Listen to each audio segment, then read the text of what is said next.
Hi everyone, thanks for coming. Welcome to another community called ResearchHub. And first order of the day, we have an exciting demo from Jeffrey and Ricardo on Discord and dwork. Yeah, thanks, Anton. Ricardo and I have been hard at work kind of setting up the Discord server, which is going to house a lot of the working groups. So the working groups is going to be how we're going to be able to leverage the community, which we have an awesome community that really wants to help. And I know a lot of you have been kind of DMing and asking how you can help. So I'll do a run through of the Discord page, and then we want to make sure that the people that are bringing value to ResearchHub are also getting rewarded with value via research coin. And so that's what Ricardo will discuss with the dwork page, which will be a system of bounties where the people in the working group can set up ideas, execute the tasks of those ideas, and then get paid out in dwork through research coin. So let me go ahead and share screen.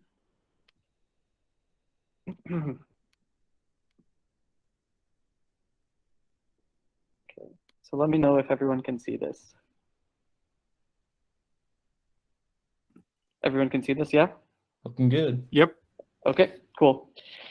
Okay, great. So here's the ResearchHub Discord page. And so we're about 90% of the way there in terms of like setting all the permissions and the logistics for everything. So you might be able to like start rolling people in there and fine tune that stuff along the way. But in theory, how it's all going to play out is as a new member, when you do enter the page, all you'll see is this verification channel here, and everything else will be non-existent, won't be viewable.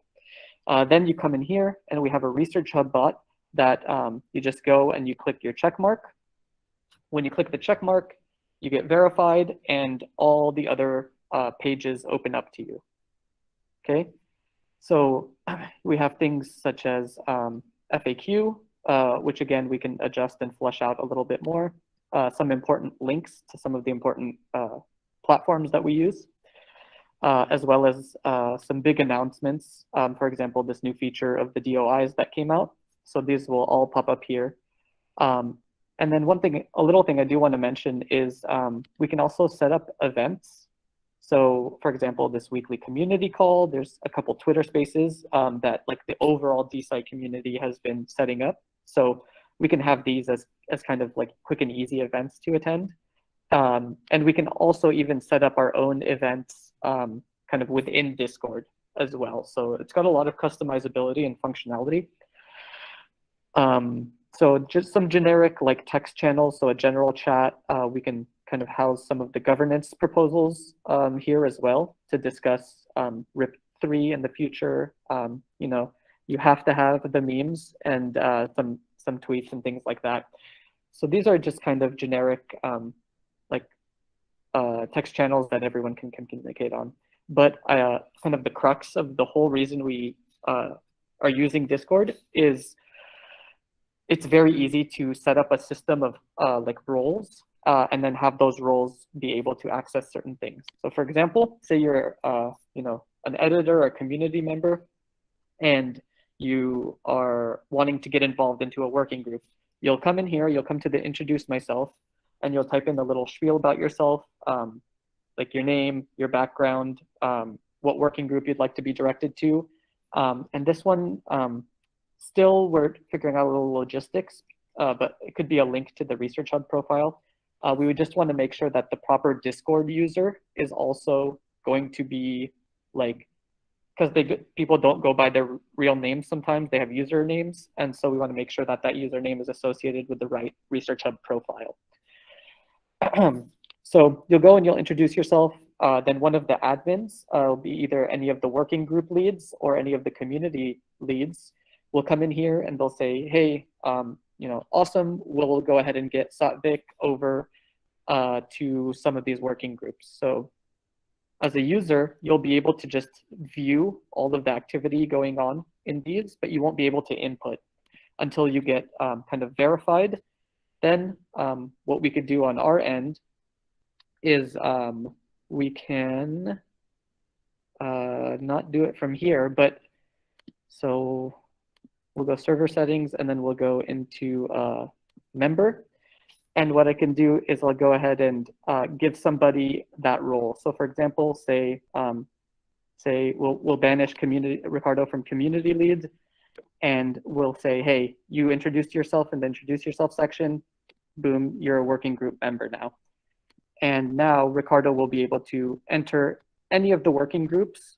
So we have open source dev, we have treasury management, we have marketing and outreach, and we have events. And you'll be able to get involved. Each of these working groups will house a working group lead, and they'll help facilitate a lot of the discussion.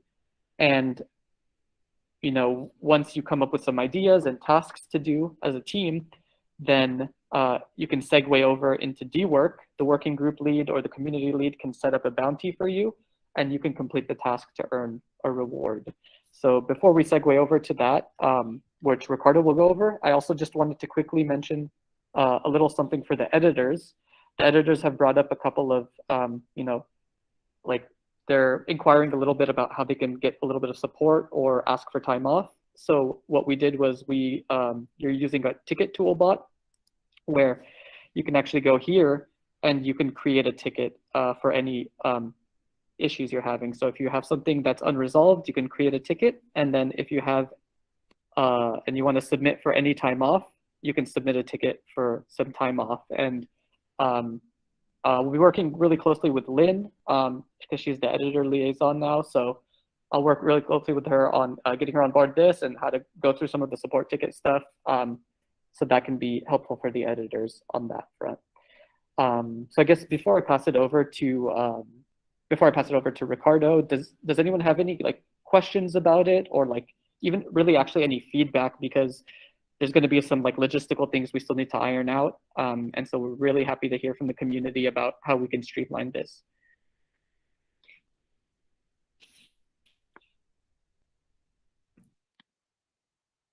So this is a small thing, but just from the D-Work bounties that we've done so far, I think D-Work is intended to do a lot of payments on chain, but we're slightly different in that we're paying out within the app.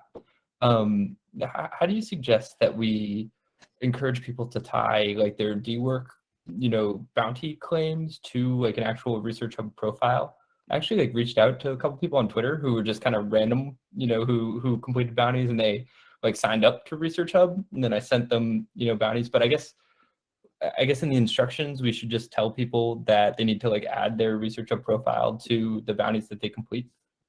Yeah, actually, I just was talking with Ricardo 10 minutes before this, and we said that was probably the most ideal solution, at least in the short term. But maybe it's not mega scalable if we had thousands of people, but it will be when you go and submit your final task for the D-Work, you can add in the little section, my ResearchHub profile, a link to the profile, so you know exactly where to pay somebody out. Yeah, so we're trying to figure out, there's a way, actually, another way we were thinking about it was through Discord. You actually wouldn't even be able to make a Discord account on ResearchHub until you linked it to your ResearchHub account through the platform. And I've seen some projects that do this. So that way your Discord role will be associated with your ResearchHub account, and then your Discord role, you can actually log into D-Work with your Discord role, and everything transfers over. So a couple routes we could go about this. Yeah, I love that second one. That's awesome. If you have to sign up to even participate, I think that's a great way to do it. Yeah, it'll require probably a little bit more work. So we'd have to discuss maybe with I don't know, someone's a little more savvy. Totally, yeah.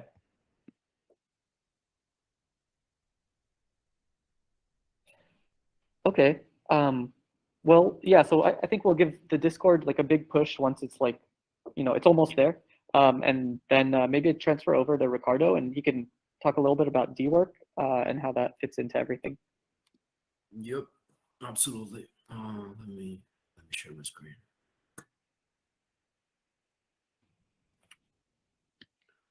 Okay, can you see it? Yep. Okay. Okay, so let's say you're on Discord, you got verified, and you now you join the working group that you wanted to join and contribute to. So as you can see, you will find on the work the same kind of division. So you'll still have marketing, treasury, OS, and so on.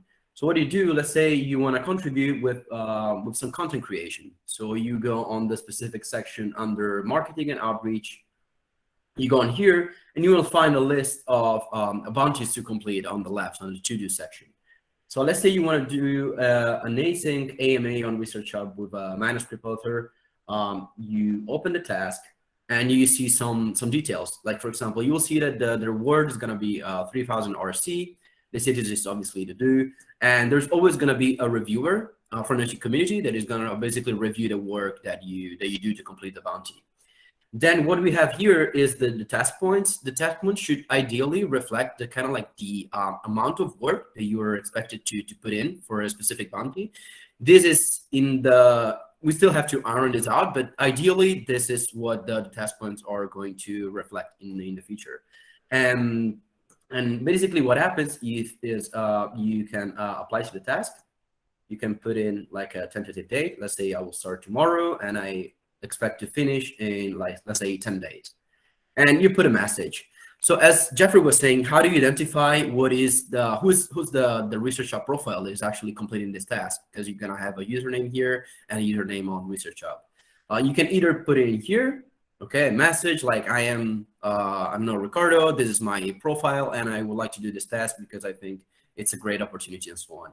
You confirm, you put in I'm interested, and basically someone from the community, from like, for example, let's say the reviewer can take your bounty, and once it's approved, put it in progress. And let's say you complete your task, you finish the AMA, and that is put in review. This is another place where you can put a message. So this is where basically Jeffrey was also suggesting we could put a message like, I'm Ricardo, this is my profile. So either at the beginning or at the end once it's about to get reviewed. And yeah, once it's reviewed, the bounty will go into the done section, and the payout will be done directly on ResearchHub onto your account. And what else? Yeah, that's pretty much it. You have a section here divided by the different the different sections. And here you can see the most recent tasks. So you can see the most recent activity on the platform. So yeah, same as for Discord. If you have any question, please feel free to share now. I'd also like to add, so like the research coin that's listed here, like for like the bounty, actually had James like set up a research coin on the Ethereum Rinkeby testnet. So the research coin over here is just kind of like a placeholder to just say, hey, so we could actually list how much research coin. It's not going to be, and there won't be research coin paid out on chain to you. So it would have to go through your ResearchHub app or your ResearchHub account on the platform. So for those of you who are like familiar with like using things on chain, this won't actually be ERC20 research coin going into your wallet. It will be real research coin, but from the platform, and then you can move it from the platform into your wallet if you want.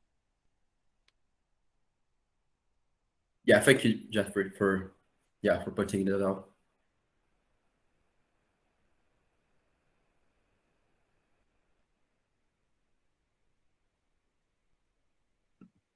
Okay, well, if there's no questions, well, that was it, and hope to see many more contributions soon.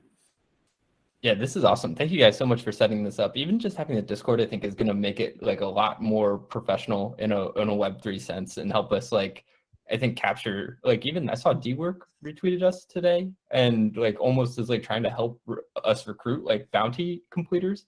So yeah, I think having the Discord set up is going to help us capture some of the like non-scientist native people who want to contribute. So thank you guys. And then if anybody has any bounty ideas, feel free to like ping Ricardo, Jeffrey, or me, because I think like the more creative we get with these, the better off we'll be. So yeah, just any ideas, feel free to let them fly, and we'll try and make them happen. Oh yeah, on that note, Patrick, there's I'm not sure if DWork has adjusted this since I saw it, but there's a community suggestion segment. So there's actually a segment on DWork where you can even you can actually say, hey, I think that this should become a task. And you can type it all out yourself, the description, how much research coin you think it should be worth. And then it just one of the leads would approve it, and then it becomes a real task. So even if you guys are like, no, I don't even want to talk to like Jeff or Ricardo or Patrick, then you could just go ahead and do it on the platform itself. So just in case anybody's watching, just to walk through that flow, if you have any ideas, community suggestions up here, and you can like write out a whole bounty, and then it'll go to the community leads, and we can check mark it and put it into circulation. Is there any way to incentivize suggesting bounties? Like, can you put a bounty for creating creative bounties? I don't know. I'm sure we could do something where maybe like if we accept any of them, just like a flat fee, 25 RSC or something to say thank you. Yeah, we could totally do something like that.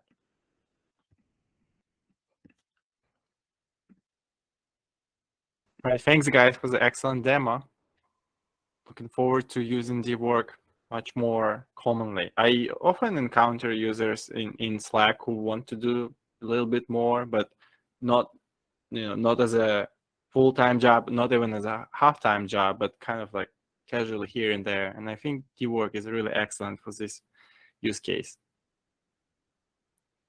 So I guess before we move on, I think Anton brought up a pretty important point here about like the size of the bounties. So it's difficult now because there's not like a super reliable like dollar value equivalent. I think once we have that, it'll be easier to kind of like project how many hours each task should take, and then like put the appropriate bounty on it. So I think like yeah, trying to figure out the right like balance of bounties is going to be sort of challenging until we get there. But I guess Jeff and Ricardo, do you guys have any thoughts on like kind of like the rewards on ResearchHub versus the DWork bounties? I guess like one piece of like to preface that before Jeff and Ricardo answer is like, if people are willing to kind of, at least in my perspective, willing to dive into the project enough to like complete kind of like extracurricular tasks, to me, it's okay if they're kind of heavily rewarded at the beginning, because you kind of deserve it for like putting in the effort at like an early stage. So from my perspective, I think it's okay if the DWork bounties are maybe like a little heavier until there's, significant liquidity and people be able to cash out quickly. What do you guys think? I second that. I think that it's in a lot of crypto projects in general, you have this like idea of like early users being whitelisted for a project. And I would think that like the early community members now should be considered, they could consider themselves as being whitelisted for the project. And, maybe there will be some higher like payouts for certain tasks. And I think that's normal because you need to get rewarded for being really early into a project. But that being said, we're super open to making this really malleable and adjusting it based off of how everyone else deems something fit. So if you feel like, hey, these payouts are like too much for some of these tasks, we can always like kind of adjust things along the way, because it's going to be a little bit of like logistical trial and errors too. So just as long as the community just gives us a lot of feedback, we'll change whatever you guys think is good.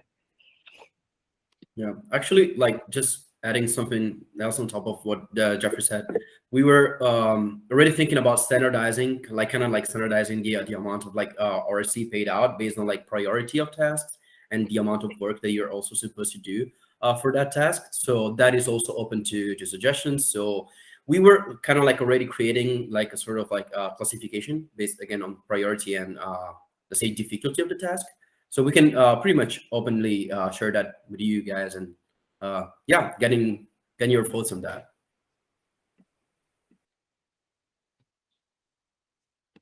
Lynn? Yeah, so my main thing is just as we were just talking about liquidity, like I do think that a lot of people, especially if they're not editors who do this, will probably want to cash out sooner rather than later. And also like we do have to, again, with liquidity, plenty of editors also want to be able to cash out at least in part at some point. So we have to keep in mind like our editors as well who want to, be paid for their months of work. I think people will get annoyed if like all of a sudden people who haven't been a part of the program are able to like log on, get and cash out like, 3,000 coins, that kind of thing. But I think if there's enough liquidity, people will care less about the bounties being larger, and that will also attract more people. I love this idea of this bounty board thing. And I think this thing with like authors, et cetera, I think this is a really good idea, but I still think liquidity is one of our biggest problems just overall. Yeah, totally. And so kind of like a couple pieces of context there. Like I just looked at Uniswap this morning just to get a sense of how that is turning out. And liquidity is actually increasing. Like I think just looking at it now, the volume over the last 24 hours is $1,000, which is, not bad. And so I think like if you like want to cash out like $150 or something like that for doing a bounty, I think Uniswap kind of supports that. Like at this moment, not everyone at the same time, but it looks like people are kind of doing that right now. So that's important. Another piece of this too is like over the weekend, like Reddit's co-founder actually tweeted about ResearchHub and like was kind of like helping to increase awareness of investors who might be interested in helping out with the project. So I think that once there is more liquidity, there will be buy-side demand, to help like I guess let people get out of Research Coin if they want to, who have been earning it. So yeah, absolutely. Fairly confident there. So I think, I've been saying this, but I think it's just a matter of time, and it looks like things are kind of starting to come together a little bit. Oh, I definitely agree. Like I pay it, I've been checking every once in a while the price of Research Coin. I've been noticing transactions, of transactions of like $150. If you said, or as you've said, around that, I've noticed like a lot of people making transactions. It doesn't look like people are repeatedly making transactions based on the addresses I've seen, withdrawing. So, I've just been paying attention to what people have been doing, how the liquidity's been going, all of that. On like Etherscan, whichever the one is that shows, I think that's the one. But yeah, I was just thinking that I think once we have even more, it'll just be the best way to, get people involved. And we know that there are people who want to buy Research Coin. People have been asking about it a lot, in fact, and people who want to earn it. So I do think it'll be something people want. Yeah, totally. Edwin? I wasn't putting my hand up. I was touching my hair. Okay. Yeah. All right, sounds good. Should we move on to the next topic then? Sounds good to me. All right, so a little bit context here. If you remember last week, we have talked about changing the reward structure a little bit. And so now much more from the upvotes and the REC tips to the papers comes to actually to the authors of the papers as opposed to the submitters and such. And so that leads us to a situation that a lot of papers are going to start accumulating a significant amounts of REC. And so the time is perhaps ripe for us to consider automatic and manual solutions to reaching out to the authors of the papers that are particularly popular on ResearchHub. We can kind of start it as a low-scale experiment in a manual fashion. Curious to hear what you all think, how popular should the paper be on ResearchHub, how many upvotes, how many tips should it be before we contact the author, what do we say, what do we want from them, that kind of thing. Yeah, and so this was mentioned during the editor call last week, and basically people said like, hey, when I upload a paper, like it'd be cool if there was a button that says like, bring the author here, and it would be not like easy, but we could automate essentially checking for the corresponding author and then sending an email saying, hey, your paper's been uploaded to ResearchHub. People want to talk to you about it. Like, come check it out if you're interested. Here's some coins waiting for you. So there's a lot of different like kind of variables in what this feature could look like. Just thinking like off the top of my head, either it could be a button that happens as soon as you upload a paper, or maybe it happens after 5 upvotes, or maybe 5 comments. So trying to distinguish like when do we reach out to the author, like when the post is most compelling for them to come in. So that's like one variable. Another variable is should the email come from someone's personal email address? Like, should it say, hey, like Anton Lebed wants you to come talk about this paper? Or should it be like the ResearchHub community wants you to come talk about this paper with a researchhub.com like automated email? So yeah, I'm not sure which one would be better. We can try out a bunch of different things. And then also like the copy of the email, like exactly, you know, the value prop that we're giving to these authors when we reach out to them. So I think that this is kind of a genius idea. Like, it's a great way to get into people's inboxes with something like compelling on two fronts. One, like social validation, like scientists want to talk to you about your paper. That's super cool, right? And then like also maybe like here's a couple bucks if you come over and like claim like this interest, you know, in your paper. So yeah, the cool part about this is we can test this all out manually, and then build what works.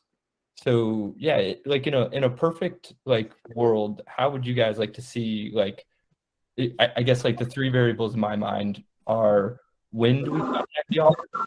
You know, is there some kind of minimum activity we need before we contact them? Does the email come from an official address, or does it come from like a more like personal type of touch? What's more compelling for the author?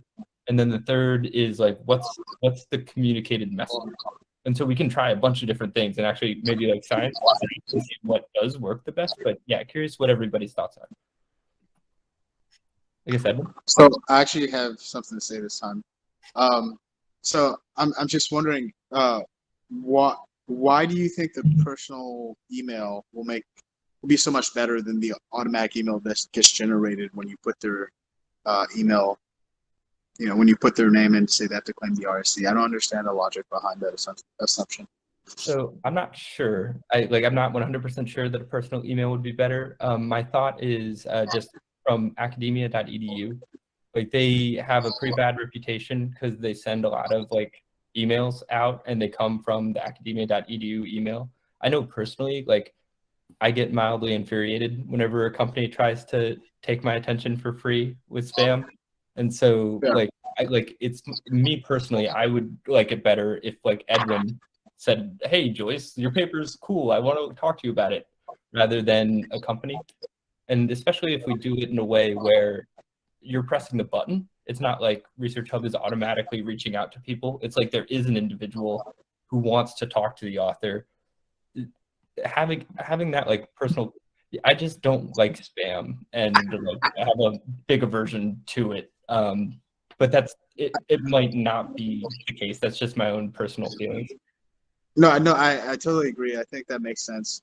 One thing that might be cool is if the people voted, if there's like a voting threshold for whether the author should be contacted, and people actually like put a bounty for that.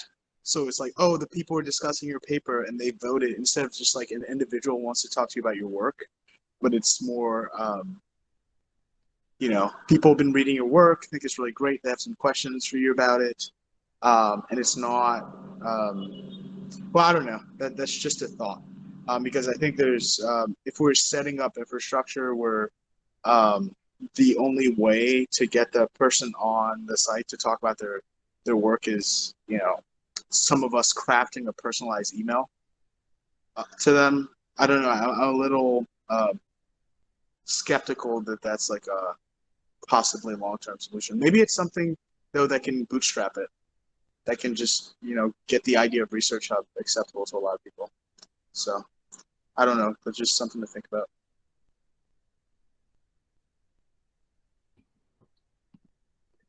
I'm sorry.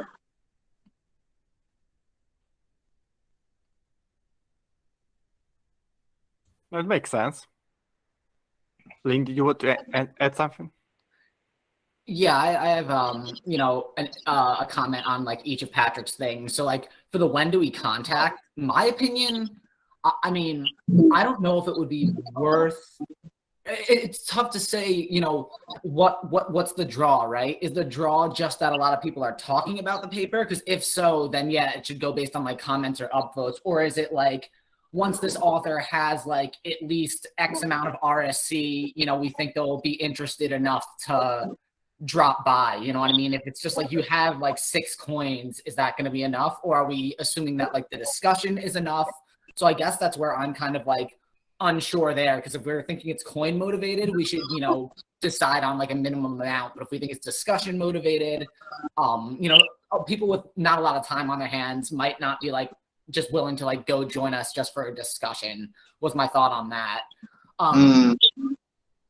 So I would think that we'd want the author to have accumulated a certain amount of RSC, not necessarily associated with one paper, and just be like, hey, like, there's been some buzz about you on ResearchHub, like, you know, et cetera. Like, your paper's been talked about. I also think in terms of the email, whether we do personal emails or not, and this kind of compounds with like the what is the message, I think at least a part of the message should be uniform, or at least contain a link to just kind of explain briefly what ResearchHub is, what our mission is, and what Research Coin is, because not everyone's familiar with crypto. Not that many people are familiar with us. And I do think we want some sort of, again, like brand consistency, you know, not just having people shoot out random emails that are completely random.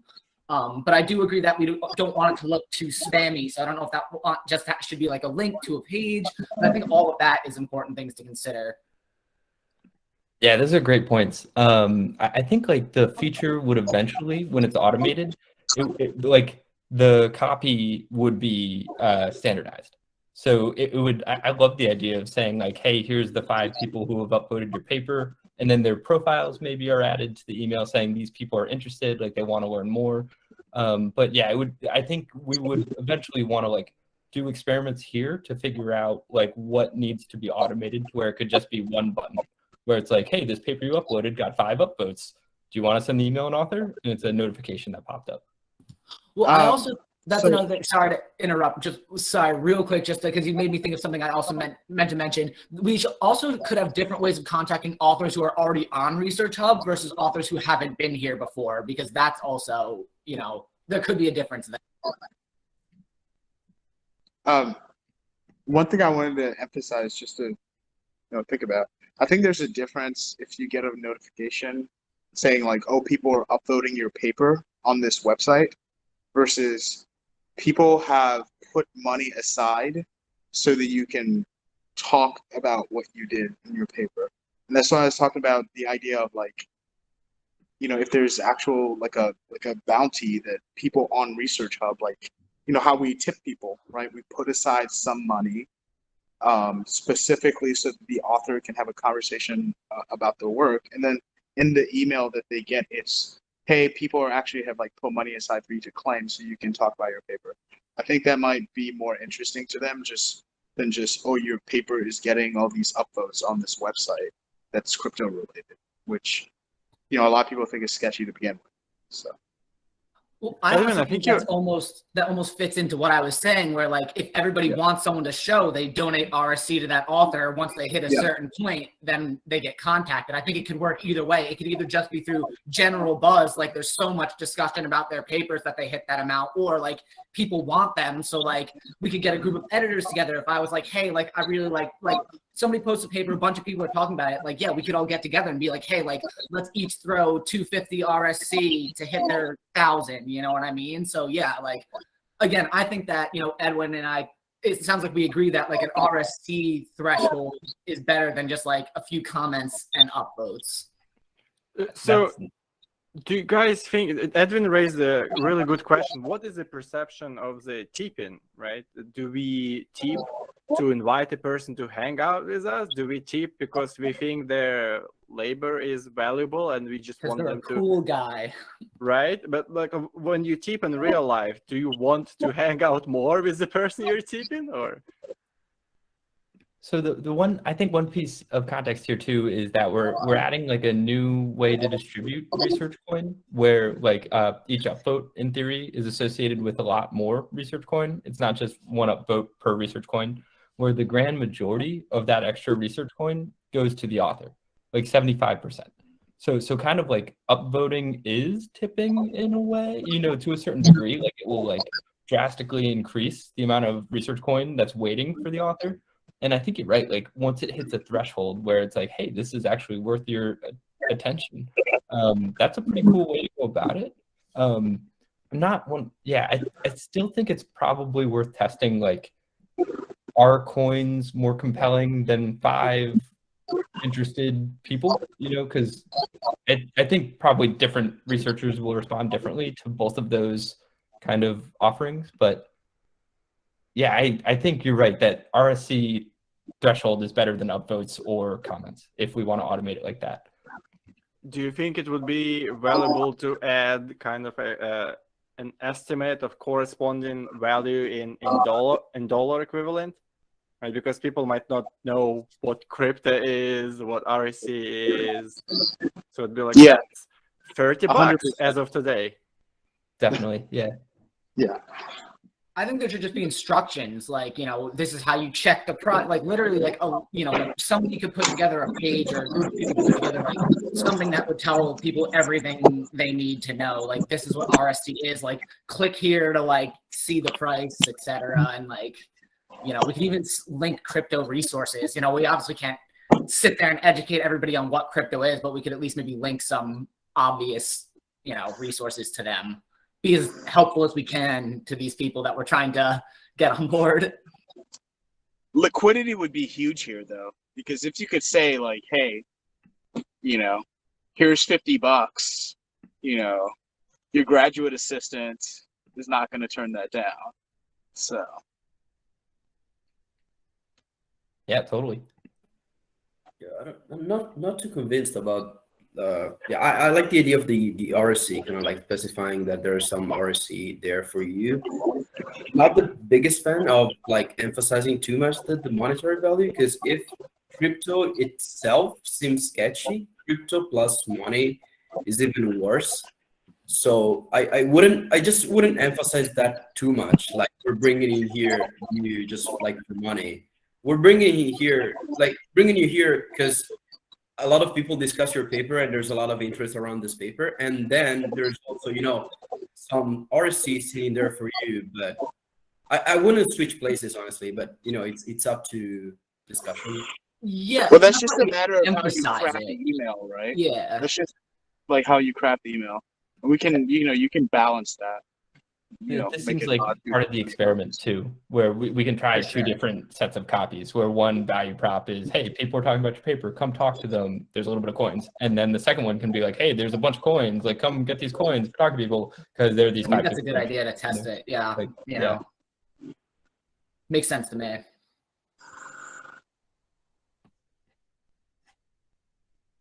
Topic for your question here, I think we want people who have written papers that our community wants to talk about.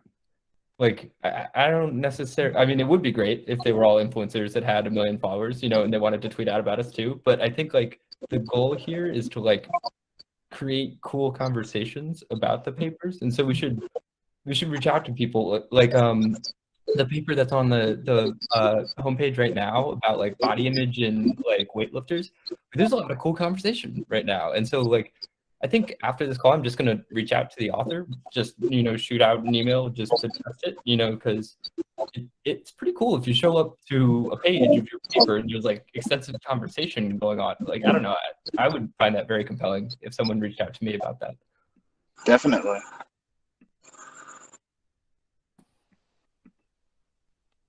All right, just looking at the time here, we have a few of the other items we want to discuss today. Are there any final thoughts on the matter?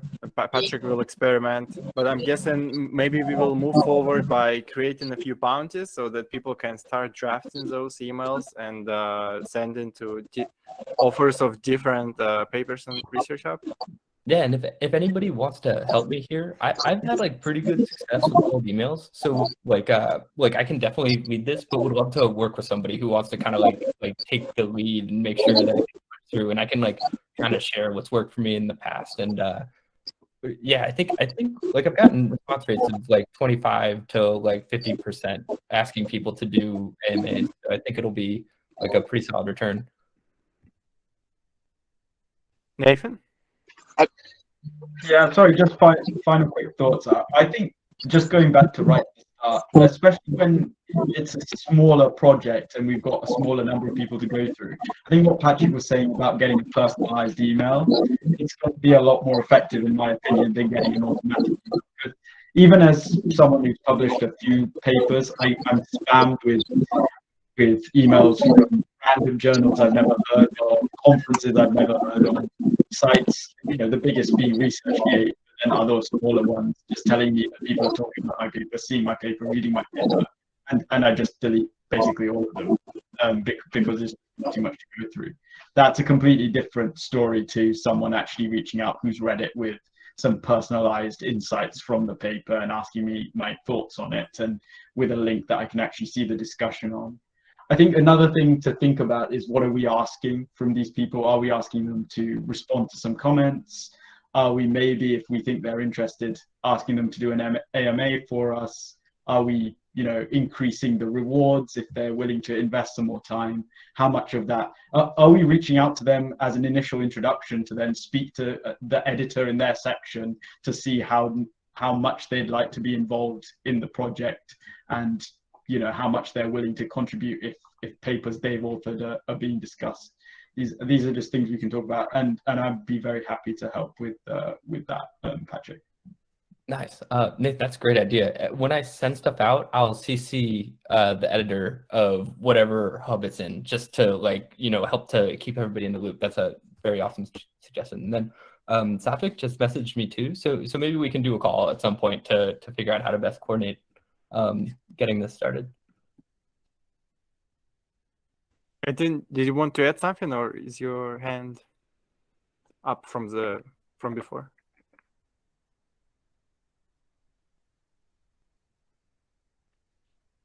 Maybe it's later. Anyway, so Lynn is now in charge of the editor liaison, and she will be reaching out to you regularly with the surveys and such. And now would be the moment for her to describe what she has in mind for us. Yeah, so I created an editor email list. I haven't sent out an email yet, but I plan to shortly after this meeting. And I wanted to give first everyone a heads up, because if you don't get an email, I want to know. People should get an email soon. And in fact, Patrick, do you want me to share the survey just so everyone can take a look at it here, and then show people what I'm going to be sending out, what they should expect? Yeah, sure. Why not? We can quickly go over it. Can I share the screen? How does that work? At the bottom, there's a little arrow, present now, a little computer screen. Oh, the hang up button. Yep. Tab, present. Where do I have that? Oh, I should probably open it first, right? That would help.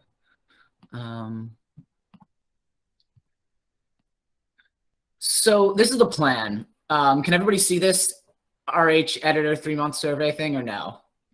Yep. Okay. Yes. So this is what's going to go out to people. It's been 3 months now since the editor program has kicked off. At this stage, we're pleased with how the program has begun to develop. To ensure continued growth within the program, both in terms of scope and efficiency, I wanted to gather some information in a brief survey to gauge how our editors are feeling this far. The questions asked are based on questions I've been hearing from both editors and the RH community at large. Participation in the survey is both voluntary and anonymous. However, we're going to award 100 RSC to 5 random editors who complete the survey. So basically, the goal here is to get feedback from the editors about how they're feeling, both to help us and to help us, the community, and us as the editors. So if anybody's any questions about what we plan to ask or the answers, let me know. It's 7 really quick questions. How active would you say you are on Slack? I just see I have a little typo here that I will fix in between here. It should be not active at all. If you're currently not active on Slack, please indicate why, and you can check all that apply, including and other. How can we make Slack more accessible / encourage use? Optional free response. As this program is still in its nascent state, the role of the editor is still developing. Certain details about the position may be more or less clear to others. How comfortable do you feel in your role as an editor, i.e. understanding what is expected of you, the types of posts and comments that are expected and encouraged, proper representation of the RH brand, uncomfortable and unsure to comfortable and sure. How comfortable are you with the current editor productivity expectations? Expect more from the editors. It's satisfactory balance for both the site and for the editors. I think I used the wrong form of site here. Another thing I'm going to fix. It's too heavy a workload for me as an editor. Again, this will be totally anonymous. How clear are you on what constitutes a meaningful contribution? And are there any other questions or concerns about the editor program you would like me to know so I can address it with RH? And that's another optional free response. Hey, Lynn, I think it's great. Can you scroll up like a little Yep. bit? I want feedback. Yep. Yeah, for that one, for the how comfortable are you with the current editor productivity expectations? I would Yep. maybe have a free text field on that, just because I Okay. feel like people will want to Yeah. say things. I'll get some notes up because I have to fix my typos. It looks anyway. good. Okay.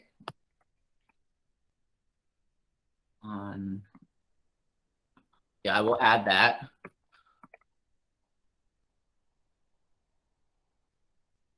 Satvik said that question 2 should be optional.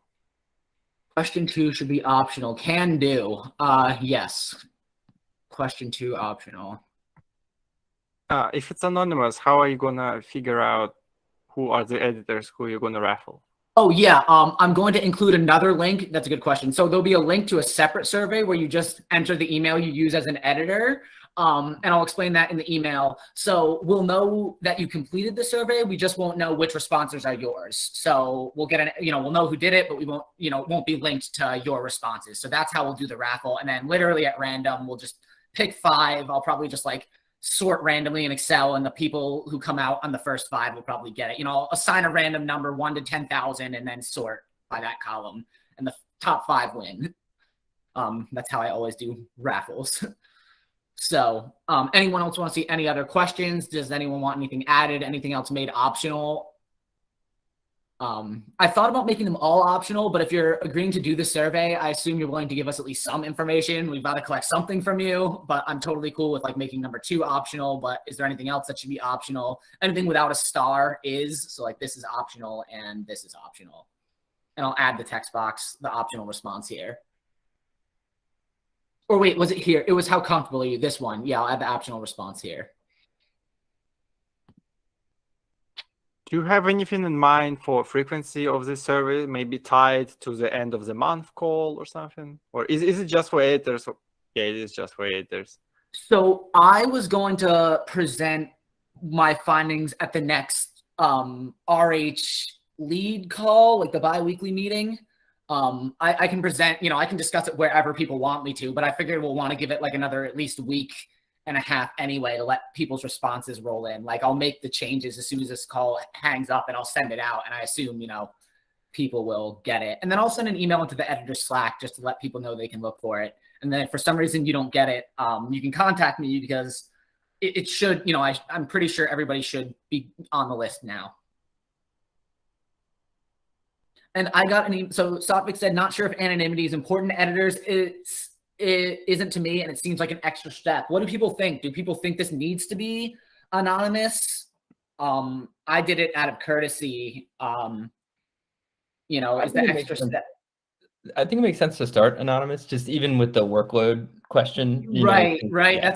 That's a big one. We can adjust for the next one if it doesn't look needed. Yeah, I agree with you. I think that for people to be totally comfortable and honest, anonymity might be important. Yeah, did you mention that you're going to tie it into the end of month call? I mean, in which case then there's going to be a public opportunity for people to discuss it openly. With Yeah, we can do people, that. and that can be done with however the people results want me to of do it. I'm here to help you guys, so I'm, however people want. Yeah, so if you have, once the results are in, then you can also publicly present the results, and then people can discuss it as they feel free and wish to. Yeah, that sounds seems great. to be the way that anonymous surveys have been done. Yep, makes sense to me. Edwin, you have a hand? Oh, no. Well, this is awesome. Thank you so much for putting it together. I'm Yeah, no pretty problem. excited to see what the results are. Yeah, keep an eye out for it. Should be coming soon. Thanks, Liam. That's excellent.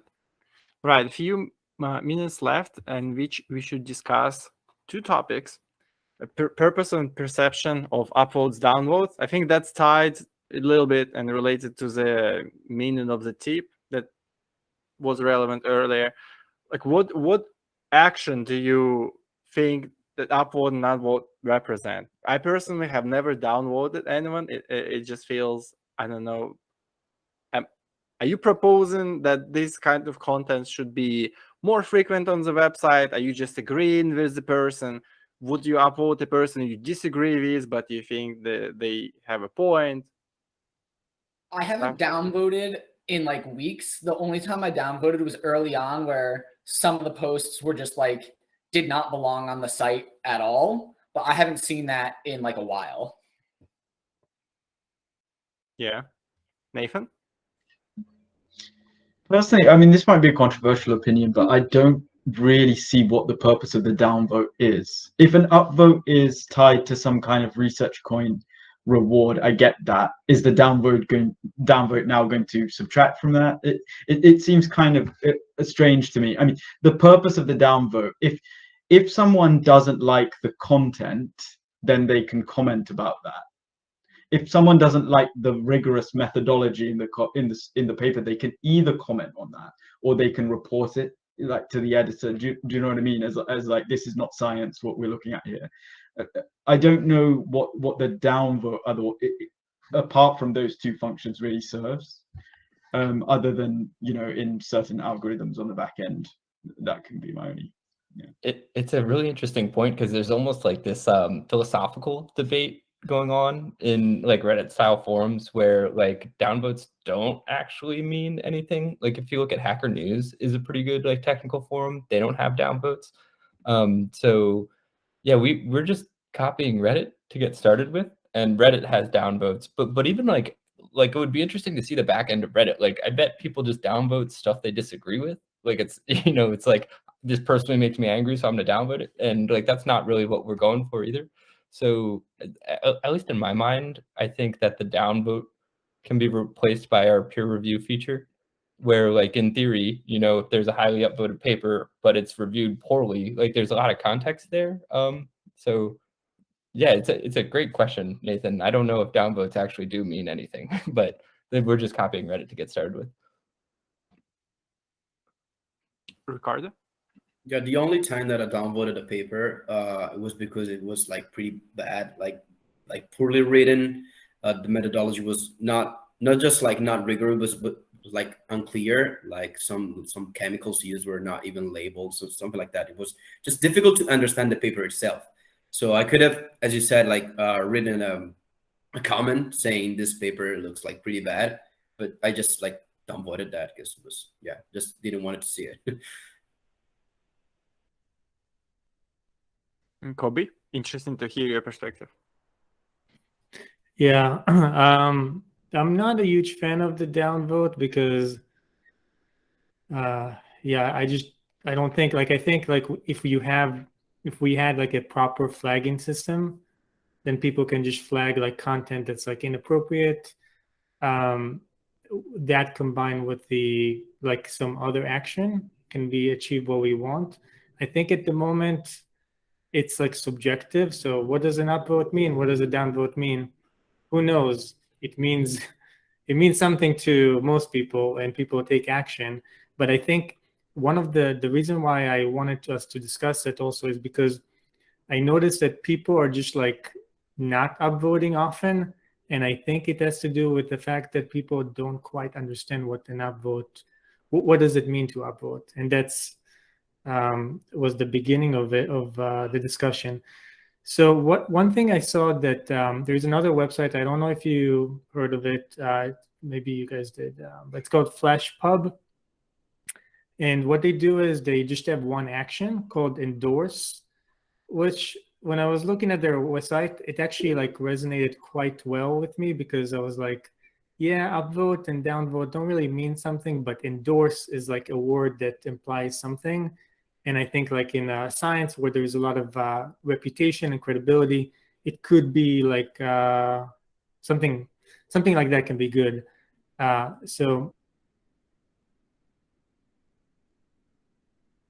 That would also go great with the previously suggested my idea. question is, if we were to replace it with something like Yeah, endorse, so you remember how like, in previous week people suggested that you should be able to view who upvoted you? I think that both that is much better fitting for endorsement, right? With endorsement, you're staking your personal reputation in a way. You're saying, here's my stamp of approval on whatever is this content.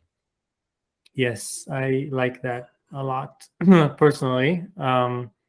So like also so I guess like do people like that, and also do people actually like the downvote? Like, and if so, like why do you like it?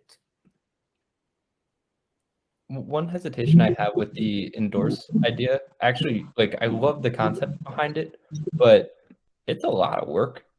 You know, like to read a paper and say like, hey, I endorse this, Right.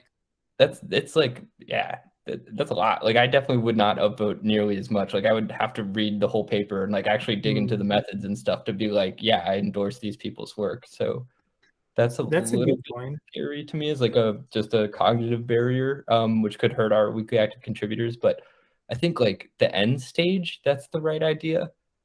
You know, once we have a bunch of people on the platform already, and maybe there's some kind of like expertise weighted Mhm. ranking to it. I wonder then if Isn't the maybe. donation?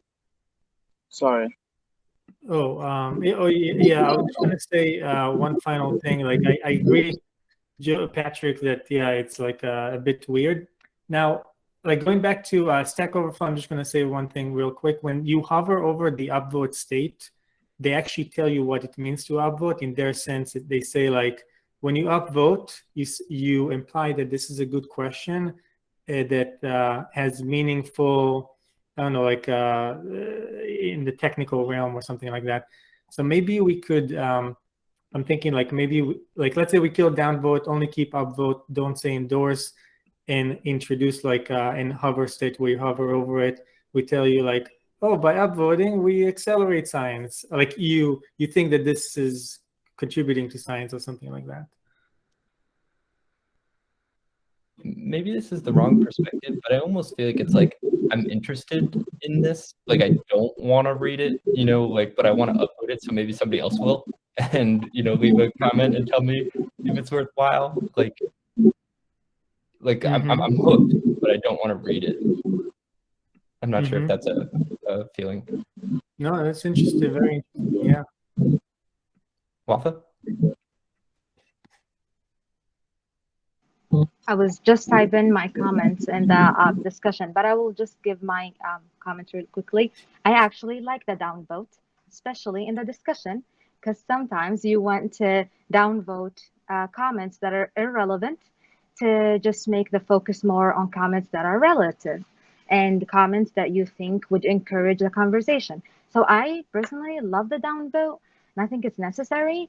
I do agree with the points that made that is not of significant when it's for the papers themselves, because you can just write a comment or you can upvote it. But for the discussion, I think it's very important, and I actually like it and used it a lot. So yeah, that's it. Thank you. That's a great point, Wafa. Jennifer? I'm not sure if this is accurate, but I've always thought the upvotes and downvotes had an impact on what showed up as trending. And that was just the assumption that I made. And so I wasn't sure if we could get some clarification on if they are utilized for anything algorithmically, or if it's really just the upvote gives you RSC. Yep, they're used in the hot score. So it does increase the visibility of a paper when you upvote it. Comments increase the visibility even more, and we plan to tie like even more additional ResearchCoin to upvotes. So upvotes will basically, like, outside of what they feel like, what they actually do on the website is increase visibility and like significantly increase the rewards for the submitter and the author of the paper. And so then downvotes would make them ranked lower as well. Yeah, pretty much. It would, I think right now you actually lose one RSC if you downvote, like the submitter loses one RSC. I don't think it would be like this in the V2 reward algorithm, but it does decrease the visibility. Okay. In that case, I would say that it's something that has some value to keep, as Waffle was saying. Lynn? So I actually had a question about how comments appear on paper. So like the more upvoted comments, like comment threads, appear at the top, right? But within comment threads, do things get bumped around? Because I've had trouble, it might be my imagination, but I feel like I've had trouble following the thread of how certain conclusions were reached when like information gets mixed up from its original order, if that makes sense. Like, I don't know. I'm not sure what the best way to structure comments is, but I at least feel like I've had to like hunt around a couple of times to exactly figure out how the thread got to where it is. Cause maybe like the first, the thing that actually like started it is now towards the bottom instead of at the top. It's not always the case. And I'm not sure, do comment threads like within, like, so if like one comment spawned a bunch of like threads beneath it, like what happens within those threads? Like, do things get changed around? Or is it only like the first thing that everything's linked to? Yeah, it's I'm not sure. Honestly, I think I have to look into it. Our comments feature is due for like a little bit of a refresh, but I think it's based on the newest content, but I could be wrong. It should. You used to have this discussion. It used to be just by number of uploads, which made it super inconsistent and hard. Yeah, to it looks track. better than I'm going through it now, and it definitely looks like a more like the structure that I was hoping it would be. Because before, it doesn't look like anything like supersedes a level that it shouldn't, based solely on upvotes. But I feel like that used to happen. But it looks like everything makes sense how it is. The first level comments, I think, the ones that start threads, they are sorted by popularity. Right. Okay. Yeah. And then that's fine. Yeah. And then within them, cool. they're chronological. Right. That makes the most. Okay. Cool. Cool. All right, Nathan. Yeah, I just wanted to make a point on the tying of upvotes to ResearchCoin. I'm just following up on what Patrick was saying as well, that if upvoting is seen as sort of a less committal, I like this paper, but I'm not really quite sure what to say about it, so I'm hoping someone else discusses it, then it seems to me like a lot more weight should be put in terms of the reward to the author on comments, and in particular meaningful comments. And then if you're looking at trying to reward engagement and driving engagement to the site, I feel like comments should really be encouraged over upvotes, and therefore maybe encouraging the author to drive comments, or submitter more accurately, to drive comments to their article, I think should be rewarded more highly than simply upvoting. Having 10 meaningful comments on your paper, I think to me is worth a lot more than 30 random upvotes. It's a great point, Nathan. I like that a lot, when you like tie the incentives of the submitter to basically like generate discussion around it, because then it's like, oh, why not share it to Reddit? Why not share it on Twitter? Get more people in here saying like cool things about the paper. It's a really interesting point.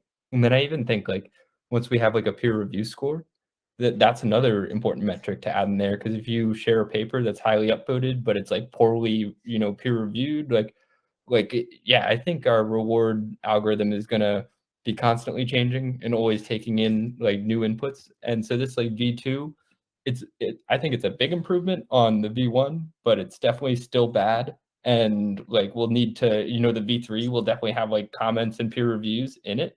And like already thinking about how we can improve it is better, because I think it's just gonna change like every 3 months forever, I think is probably how it's gonna work. Malik?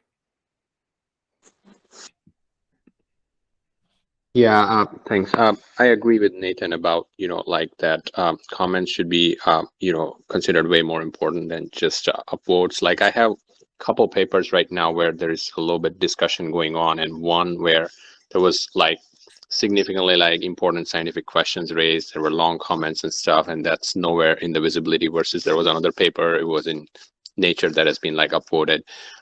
So yeah, I agree with that. But I also had another question, and it might be a dumb question, but I don't know. So if somebody supports a paper with RSC, does that lead to like certain number of upvotes? Like how is the algorithm working there?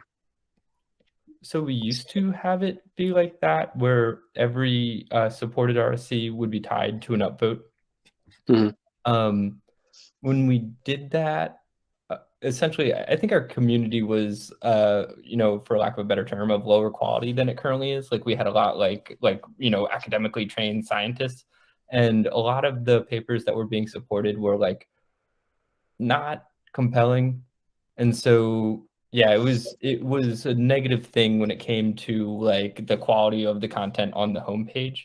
I think it could work if the majority of the people who were supporting papers were scientists, because then it's saying something kind of different and interesting. But yeah, right now it's just purely like showing appreciation, and it doesn't factor into the like hot score algorithm. Okay, thanks. And one more question. Sorry, I'm taking time, but so like, is it like that? Like any person who is on ResearchHub can do like certain number of upvotes for a paper, or is it like person can just like randomly click like 20 times and give 20 upvotes? It's a one upvote per person per paper, and we're great. even thinking about potentially limiting a person's upvotes per day, like saying you have 5 upvotes to give every day or something like that. Great, thank you. Yeah. Ricardo? Yeah, also briefly, I wanted to second what Nathan said about the comments. Also, like comments are way more useful when you want to bring in people on ResearchHub, because we have discussion and people are going to join ResearchHub because their paper is going to be discussed. We can do much with upvotes and downvotes. Maybe upvotes and downvotes can be used later, as you said, in the peer review system, or maybe like reproducibility score, if we'll ever get there, where you can actually say that you reproduced the paper and it didn't work. And in that case, a downvote will basically mean that the paper is, that what has been explained in the paper doesn't really work in reality because you tested it out. I mean, difficult to implement, but that can actually be something useful to do with the downvotes. But yeah, as for now, I think, comments are definitely more important. Yeah, just as an FYI, in the new hot score, comments have quite a bit of weight, significantly more weight than regular upvotes, just as an FYI.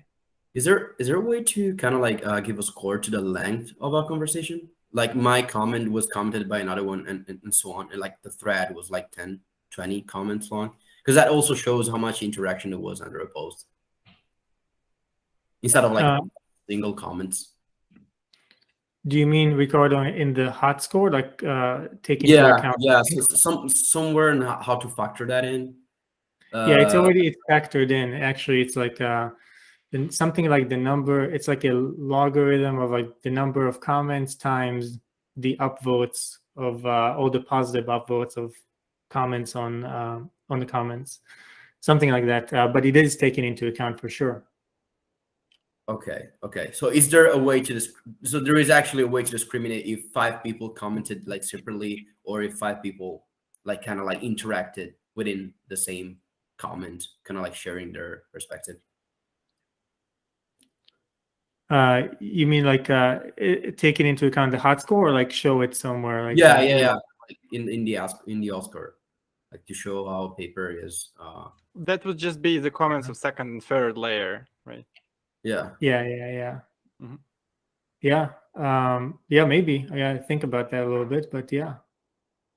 Cool. Right, everyone. Thanks for staying a little over time. We'll talk about the editorialized titles and RSC transfer ways next time when we have more time. Thank you all for staying. Thank you all for coming. I'll see you next week. Yeah, thank you, everyone. Bye. Thank you. Thanks, guys. See you later. Bye. Thanks, guys.